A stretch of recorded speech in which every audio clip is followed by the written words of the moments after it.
कभी भौकाल था साहब और आज सुनवाई का भी अकाल है। कमाल है।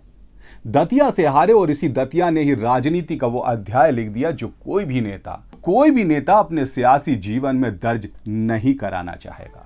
लेकिन वक्त के आगे सब कुछ गौण हो जाता है। हर दाव पेच बेकार होता है साहब। नमस्कार, मैं हूं आशीष चौबे और आप देख रहे हैं उफ टीवी।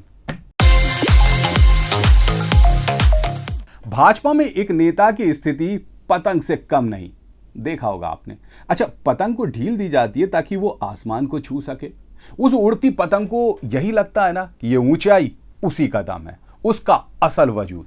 लेकिन एक समय के बाद अचानक डोर को कसकर खींचने में कोई गुरेज तक नहीं किया जाता। खुले आसमान में गोते लगा रही पतंग को समझने या समझाने का अवसर तक हासिल नहीं होता और वो सारे तेवर और मुगालतों को समेट ढम से नीचे आ गिरती है। भाजपा के तेज तर्रार नेता डॉक्टर नरोत्तम मिश्रा, कभी एक वक्त वो भी था साहब जब सरकार गिराने से लेकर संभालने तक का दम रखते थे। गजब का बूता था। वो भी वक्त था जब मिश्रा साहब की पैरेलल सरकार चला करती थी। वो एक माहौल था कि बस आज सीएम बने या कल। लेकिन विडंबना ही कहिए कि संगठन ने डोर कसकर रख दी। देखिए आप क्या कुछ कहते हैं नरोत्तम मिश्रा जी। ये तो तय हो गया कि कद बड़ा नहीं है, लेकिन नहीं मिला ना, तो आपकी बात का जवाब तो इसी में है कि कद बड़ा नहीं है। तो डॉक्टर नरोत्तम मिश्रा साल 2023 के विधानसभा चुनाव में साहब अपने प्रतिद्वंदी कांग्रेस उम्मीदवार राजेंद्र भारती से हार गए। हार उस समय हुई जब बड़ी गंभीरता से माना जा रहा था कि यदि शिवराज सिंह चौहान मुख्यमंत्री पद से हटते हैं तो नरोत्तम की दावेदारी अव्वल होगी।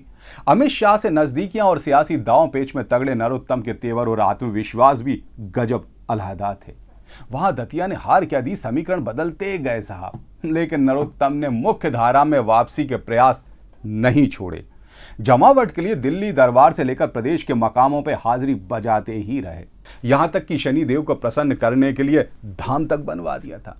समय के साथ अचानक भारती का चुनाव रद्द हुआ और एक धमाकेदार वापसी का सुनहरा अवसर फिर मिलता दिख रहा था नरोत्तम मिश्रा जी को। मीडिया से लेकर चौक चौराहों तक नरोत्तम इस बैग को लेकर गजब चर्चा भी थी कि अचानक संगठन ने धरातली गणित को भांपते हुए फिर से उड़ने के लिए तैयार पतंग की डोर को खींच दिया। डॉक्टर नरोत्तम मिश्रा का आगे क्या राजनीतिक भविष्य होगा कुछ कहा नहीं जा सकता भाई। संगठन में साइड भूमिका के अलावा फिलहाल उनके आगे कोई अवसर अब मौजूद भी नहीं है। नरेंद्र सिंह तोमर, कैलाश विजयवर्गीय, प्रहलाद पटेल, राकेश सिंह जैसे कई दिग्गज नेता आज बस कुर्सियों पर बैठे बैठे वक्त ही काट रहे हैं। एक कुर्सी और जमेगी डॉक्टर साहब के लिए। बाकी वक्त है ना, कब कैसे और कहां बदल जाए गुरु कहा नहीं जा सकता, है ना।